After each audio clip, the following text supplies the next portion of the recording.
esta mañana vamos a continuar con la serie de estudios que estamos haciendo, donde estamos viendo lo que creemos que son los principios, es decir, los pilares fundamentales que deben estar en una iglesia. Hemos visto en los primeros 2 domingos lo que se llama, cuando Jesús habla del gran mandamiento, habla de 2 cosas, ¿se acuerdan? Jesús habla que lo más importante es amar a Dios con todo nuestro ser, ¿no? Amar a Dios. Y como iglesia, quizás puede ser un poco obvio, pero debe estar, la iglesia existe para amar a Dios. Cada uno de nosotros hemos sido llamados para poder amar a Dios y para disfrutar de Él. ¿Bien? Lo segundo que Jesús dijo fue que como iglesia también existimos para amar a nuestro prójimo. Por eso la iglesia no puede estar ajena al dolor de la gente. ¿Bien? La iglesia como comunidad, por definición, debe ser una comunidad que ama y que está consciente y dispuesta a ayudar a las personas que están en necesidad. Un gran ejemplo lo teníamos, ¿se acuerdan? En la parábola que Jesús contó. Habíamos hablado de la parábola del buen samaritano. ¿Bien? Todo el mundo conoce la historia del buen samaritano. De alguna forma u otra, todo el mundo a veces también utiliza esa frase. No te hagas el buen samaritano. ¿Qué acaso soy el buen samaritano? Bueno, cómo la Biblia va entrando en el discurso de la gente. Entonces, hemos visto el gran mandamiento, habla de amar a Dios y hablar a nuestro prójimo. ¿Bien? Y ahora, muchas gracias, no sé qué tocaron, pero hay un descanso en nuestros oídos. Bien, ahora vamos a ver, en la Biblia, aparte del gran mandamiento, tenemos algo que se llama la gran comisión. ¿Bien? La gran comisión. ¿Qué es esto de la gran comisión? Jesús, antes de ascender a los cielos, luego de haber muerto, crucificado y haber sido resucitado, dice la Biblia que estuvo 40 días con sus discípulos. Y durante 40 días, en diferentes formas, le dio una gran comisión. O sea, les encargó algo que era muy importante. Ahora pensemos un poquito. Si hay algo que Jesús lo dijo 5 veces en diferentes formas, ¿por qué es? ¿Cuál es la razón? Es porque es muy importante. Pensemos, Jesús había vivido una vida perfecta, había muerto en la cruz, había resucitado, o sea, todo lo que él había hecho dependía de ¿qué? De que la gente que lo había seguido fuese fiel en anunciar lo que Jesús había hecho. ¿Bien? Entonces, vamos a ir leyendo las 5 versiones de la Gran Comisión, pero primero vamos a tratar de entender cuál es el tema que vamos a hablar hoy. Debería empezar por ahí. Bien, hoy vamos a hablar acerca de evangelizar. ¿Bien? Evangelizar. ¿Qué es evangelizar? Si usted agarra su diccionario, un diccionario Larousse, cualquiera y abre, dice, evangelizar es el acto de compartir el evangelio. ¿Bien? Bueno, muchas gracias, porque no ayuda mucho, ¿no? ¿Y qué es el evangelio? El evangelio es una buena noticia. Evangelizar es una palabra que tiene una historia muy larga, una palabra que se utilizaba en la antigüedad. Cuando sucedía una victoria en una batalla, había una persona que era la encargada de ir de una ciudad a la otra. Y esa persona iba a ir a evangelizar. Es decir, ¿a qué? Iba a contar de la buena noticia, anunciar de la buena noticia de que su ejército, en este caso, había ganado, ¿no? Y se acercaba y decía, tengo una buena noticia, hemos ganado, hemos vencido. ¿Bien? Eso es el acto de evangelizar. ¿Bien? Ahora, ¿qué significa evangelizar en términos de ahora, en cuanto a lo que Jesús decía? ¿Bien? Evangelizar es comunicar la noticia de que Jesús es rey, de que Jesús fue crucificado, Jesús fue resucitado y ahora reina y va a volver algún día. Y es una invitación para todos los seres humanos para arrepentirse y confiar en Él.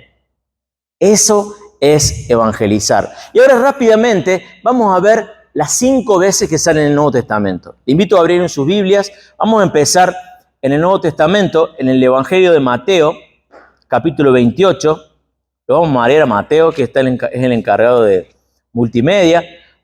Mateo, capítulo 28, Mateo, capítulo 28, versículo 18, presten atención, dice así, estoy usando la NBI, dice 18, dice, Jesús se acercó entonces a ellos y les dijo, ¿a quién les dice? A los discípulos. Se me ha dado toda autoridad en el cielo y en la tierra. Por tanto, vayan y hagan discípulos de todas las naciones. Hasta ahí paramos, ¿bien? Muy clarito lo que Jesús dice. Le dice a los discípulos, vayan y hagan discípulos a todas las naciones. Mateo, vamos al Evangelio del lado. Marcos, la última porción de Marcos, capítulo 16, versículo 15. Capítulo 16, versículo 15. De vuelta, y Jesús le dijo, vayan por todo el mundo y anuncien las buenas nuevas a toda criatura. ¿Bien? Vayan, anuncien la buena noticia. Libro de lado, Lucas, capítulo 24, versículo 47.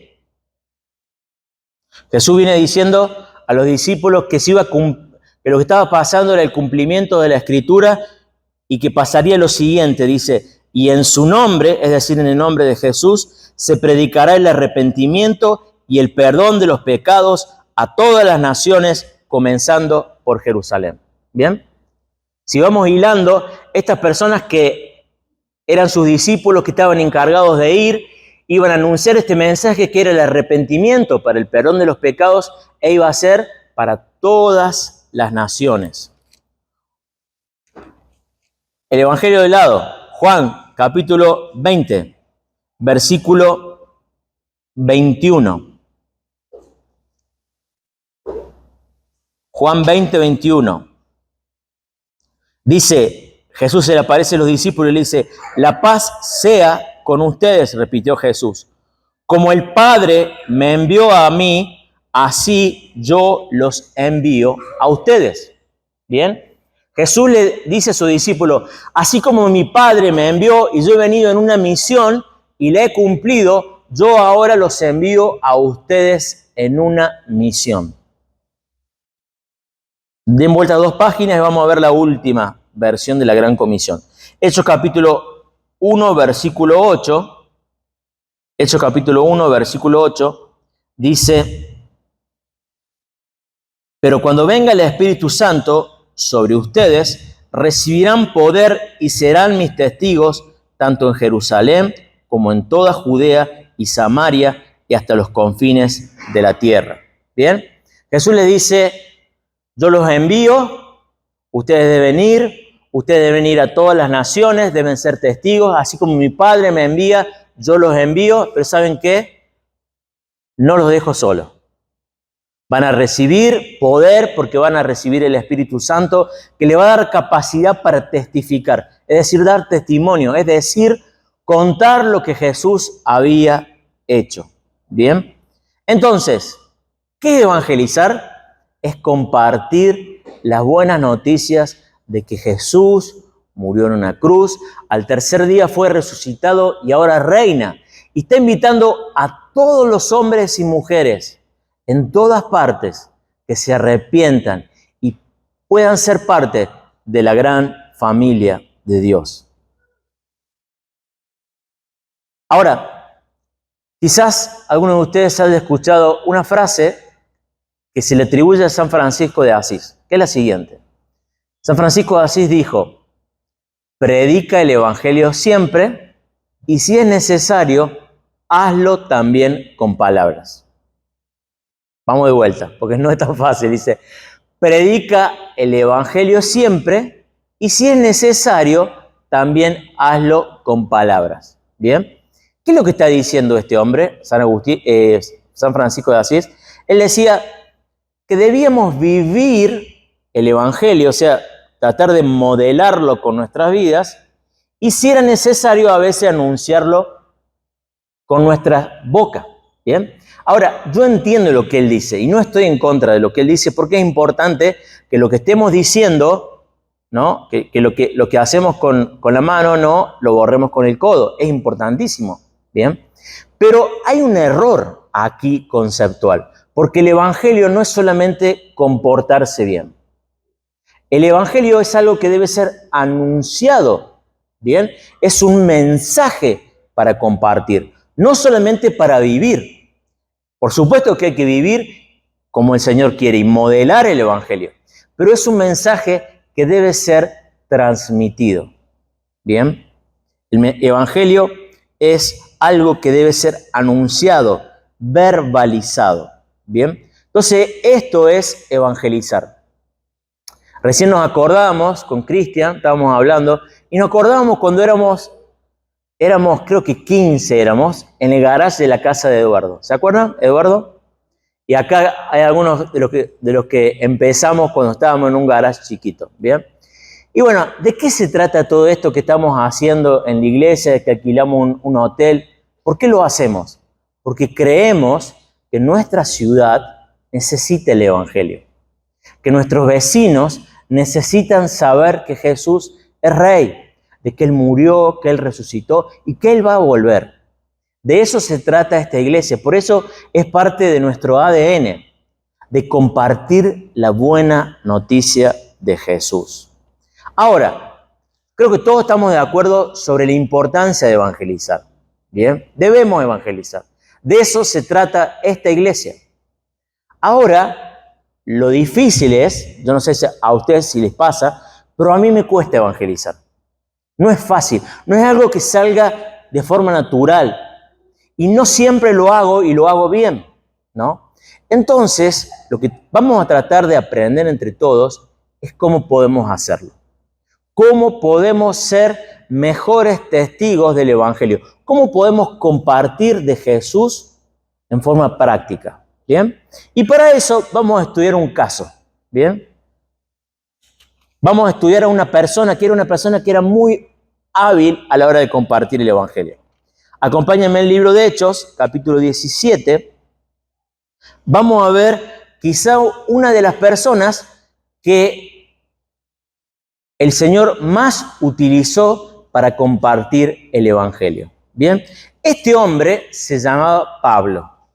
Pablo fue una persona que Jesús lo llamó camino a Damasco y que fue un hombre utilizado para llevar el evangelio desde Jerusalén probablemente hasta España. Imagínense, ¿no? Estamos hablando de miles y miles de kilómetros. Este hombre compartió el evangelio en ese lugar. Bueno, ¿cómo lo hacía?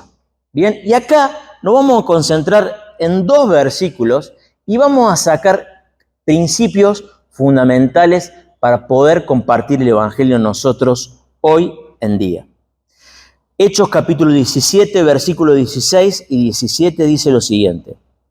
Mientras Pablo los esperaba en Atenas, le dolió en el alma ver que la ciudad estaba llena de ídolos. Así que discutía en la sinagoga con los judíos y con los griegos que adoraban a Dios y a diario hablaba en la plaza con los que se encontraban por allí.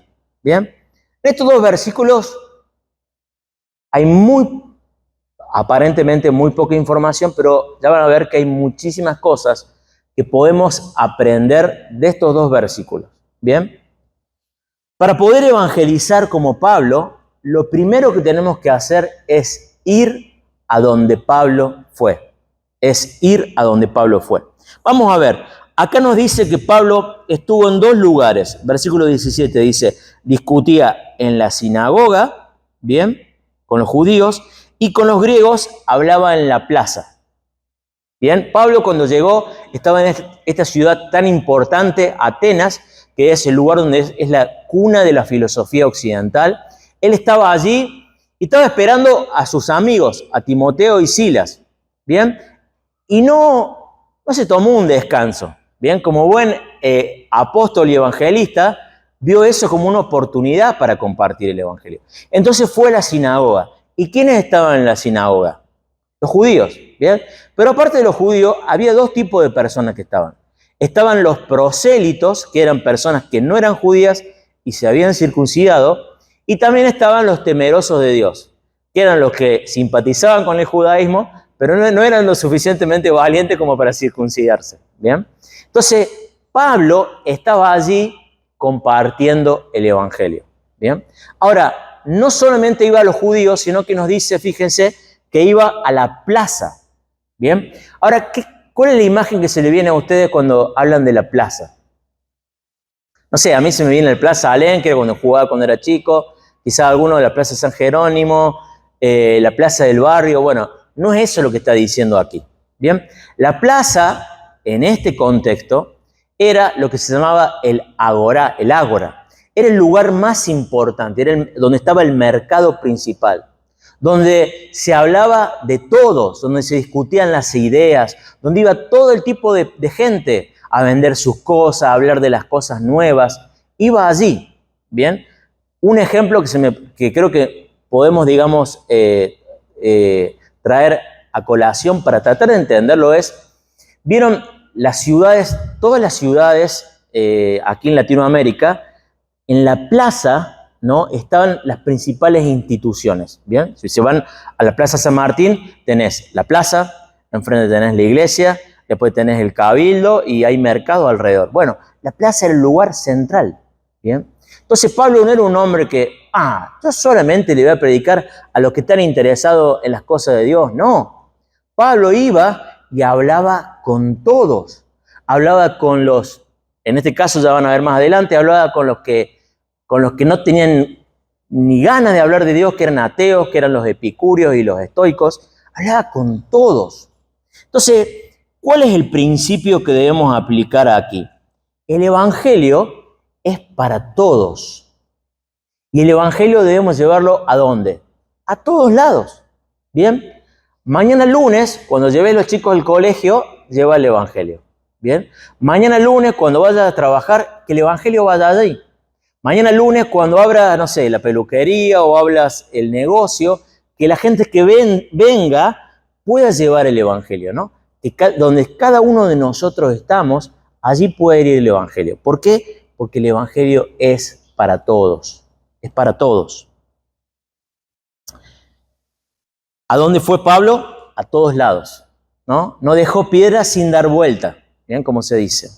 Bueno, lo segundo que vamos a ver es qué es lo que vio Pablo. ¿Bien? Y acá vamos a ver en el versículo 17 versículo 16 dice, y a Pablo le dolió en el alma ver que la ciudad estaba llena de ídolos. ¿Bien? Y acá algo muy importante de entender.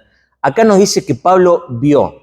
Y la palabra aquí habla no solamente de ver como una observación casual, sino que Pablo aquí contempló, tuvo una mirada atenta y reflexiva. Él estaba ahí y veía a la gente, ¿no? Y veía que la ciudad estaba entregada a la idolatría. De hecho, más adelante, cuando Pablo predica, dice, yo cuando estaba caminando vi que dentro de todos los dioses que hay acá, porque eran politeístas, tenían dioses para todo, vi un altar que dice al Dios desconocido. ¿Bien? Entonces, ¿qué nos dice? Pablo, ese tiempo que pasó en Atenas, fue un tiempo donde tuvo una mirada atenta. A ver, ¿dónde está esta gente? ¿Dónde está? ¿Qué es lo que le pasa por su corazón? ¿Cuáles son los ídolos de la ciudad? La idolatría, la idolatría es cada ser humano tiene un corazón, algo donde lo más importante allí lo atesoramos, ¿bien? Y hoy en día quizás los seres humanos no servimos imágenes ni vamos a templos llenos de ídolos, pero cada uno de nosotros tenemos cosas por las cuales son para nosotros lo más importante. En la antigüedad, los griegos tenían múltiples dioses. Bueno, hoy, en la actualidad, también nuestra gente, en la ciudad de Córdoba, si usted camina por la ciudad y mira atentamente, va a ver que la gente está entregada a cierta forma de idolatría, a cierta forma de vanidades. ¿Bien? Ayer nos juntamos con Eduardo, Cristian y Lucas acá a desayunar, comimos bastante, Y aquí, los días sábados, hay una escuela de modelos, ¿no? Y está todo bien, no tengo nada en contra de aprender a modelar, pero una cosa que me llamó la atención es que estaba lleno de chicas cuyo sueño era ser modelo, ¿bien? Y vos la veías la chica y vos decís, la verdad que muy pocas de estas van a poder llegar a ser un día cumplir ese sueño, ¿no? Entonces, cuando uno empieza a ver, dice, che, qué triste que la gente esté entregada a cosas vanas, ¿no? Pone su corazón, todo su anhelo en cosas vanas. ¿Bien? La pregunta que tenemos que hacernos es, ¿qué vemos nosotros? ¿Bien? Porque para poder evangelizar tenemos que estar atentos. ¿Cuáles son las cosas que la gente necesita? Ahora, ¿por qué es importante esto de ver? ¿Bien? Hay una frase que dice, ojos que no ven, corazón que no siente. ¿Bien? Ojos que no ven, corazón que no siente. Si yo voy y cierro mis ojos a las necesidades de la gente que me rodea, y bueno, no me importa, ¿qué me importa? Me voy a mi casa tranquilo, me ocupo de mi familia y de mis cosas. Pero si yo abro la vista y empiezo a ver las necesidades a mi alrededor, hay algo que empieza a pasar en nuestro corazón. Y fue lo que le pasó a Pablo. Fíjense, dice, a Pablo le dolió en el alma. ¿Bien? Le dolió en el alma ver la gente entregada a la idolatría. ¿Bien? Tuvo un profundo dolor ver que esta gente estaban perdidos, sin Dios en el mundo. ¿Bien? Yo no sé qué es lo que habrá pasado por el apóstol Pablo en su cabeza, pero en las cartas de Pablo, Pablo muchas veces habla y reflexiona sobre el asunto de la idolatría. Y en uno de los pasajes que reflexiona sobre eso es Romanos capítulo 1. Y él ahí dice, habla de que los hombres conocen a Dios, porque Dios se le ha manifestado por medio de la creación. Pero los hombres cometieron un gran error, porque en vez de adorar a Dios y darle gracias, se envanecieron en sus razonamientos, en sus pensamientos vacíos, y empezaron a adorar a las cosas creadas. Dice, es increíble lo que los hombres hacen, se rebajan y sirven a las criaturas y se postran frente a reptiles, imágenes de aves, de cuadrúpedos, en vez de adorar al Dios que hizo todo el universo, ¿no? A Pablo le dolió en el corazón ver la ciudad entregada a la idolatría. Y esto me hace acordar al Señor Jesús. Jesús dice, el Evangelio de Mateo, que cuando veía a la gente, dice que tenía compasión de las multitudes. ¿Por qué? Porque las veía como ovejas sin pastor. Yo muchas veces, yo soy médico, para los que no saben, muchas veces veo pacientes, veo gente y digo, esta persona se la viene dando vez tras vez, contra la pared, contra diferentes cosas, porque no sabe a dónde va, porque no tiene al Señor. Qué bien que le vendría a tal y a tal conocer al Señor. Pablo fue a todos lados, vio la necesidad y sintió un profundo dolor en el corazón. ¿Y qué hizo? ¿Qué hizo Pablo? Anunció el Evangelio. ¿Bien? ¿Se dan cuenta la secuencia lógica? Si nosotros queremos evangelizar, es decir, compartir de Jesús a la gente que lo necesita, tenemos que ir a donde Pablo fue, tenemos que ver lo que Pablo vio y sentir cómo sintió Pablo. Es decir, mañana lunes tenemos que ir a donde vamos generalmente, porque creo que el problema no es tanto que no vamos, no es que estamos encerrados en no podemos no vivir en este mundo. El problema es que creo que muchas veces no vemos, ¿no? No prestamos atención, por eso nos sentimos, por eso no nos duele la ciudad. Termino con una historia. Hace más o menos unos 50 años, una mujer que quizás no tenía la mayor de las capacidades para articular el Evangelio, para compartirlo. Pero se daba cuenta de que había un montón de gente que tenía necesidad. Esta mujer, yo no me acuerdo, pero habrá tenido entre 70 y 80 años.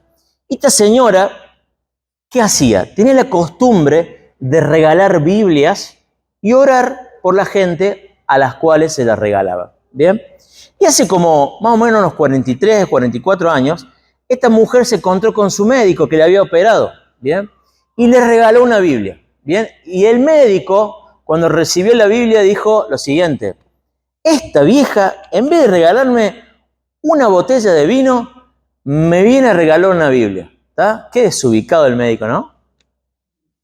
Bueno, la cuestión que pasó el tiempo y este médico pasó por un momento de dificultad en su vida. Y se acordó de aquella Biblia que esa señora le había regalado. Y fue y la abrió en el Evangelio de Mateo y empezó a leerla. Y empezó a conocer al Dios que había escrito esa Biblia. ¿Bien? Esa persona, que no está acá, es mi papá. ¿Bien? Y gracias a esa mujer que compartió el Evangelio, yo, mis hijos, estamos ahora en el Evangelio. ¿Bien? ¿Por qué traigo esto a colación? Porque el Evangelio se transmite de generación en generación por actos comunes como el de esa señora, que miró el corazón y la necesidad de su médico. Y aunque no se animó a hablarle, le regaló una Biblia y se comprometió a orar por él. Hermanos, hay muchas personas alrededor nuestro que, como ese médico o como aquella señora que su zapatero le habló del Evangelio, un montón de personas que necesitan a Jesús. Entonces, yo quiero que me acompañen, vamos a orar y vamos a pedir al Señor que nos ayude. Todos nosotros tenemos debilidades, tenemos vergüenza, a veces no sabemos cómo hablar de Jesús, pero le pidamos a Él, porque cuando Él nos pidió que fuéramos y que anunciáramos este Evangelio, Él nos prometió ayuda. Nos dijo que no íbamos a estar solos, sino que el Espíritu Santo nos iba a asistir. Oremos juntos, ¿les parece al Señor? Para que Él pueda usarnos como comunidad. Señor, gracias, Señor, por el Evangelio. Gracias porque es buena noticia para salvación. Gracias, Señor, porque el Evangelio es lo único que puede transformar un corazón. Transformar un corazón de piedra, un corazón que no siente, en un corazón de carne, en un corazón nuevo, Señor. Te ruego, Señor, que nosotros como iglesia nos permita, Señor, allí donde estamos, abrir nuestros ojos y, Señor, ver a la gente que nos rodea. Que tu Espíritu pueda, Señor, hacernos sentir el dolor que Jesús sintió, el dolor que Pablo sintió, ver a la gente como oveja sin pastor. Señor, nuestros vecinos, nuestra vecina que se acaba de divorciar, Señor, ese amigo, Señor, que está con problemas de drogas, esos chicos, Señor, que no tienen quien los cuide. Señor, danos sensibilidad, Señor, y ayúdanos a predicar de Jesús, que podamos abrir nuestra boca y hablar de esta buena noticia, de que Dios amó tanto al mundo, que dio a su Hijo Jesús, para que todo aquel que en Él crea no se pierda, sino que tenga vida eterna. En el nombre de Él te lo pedimos. Amén y amén.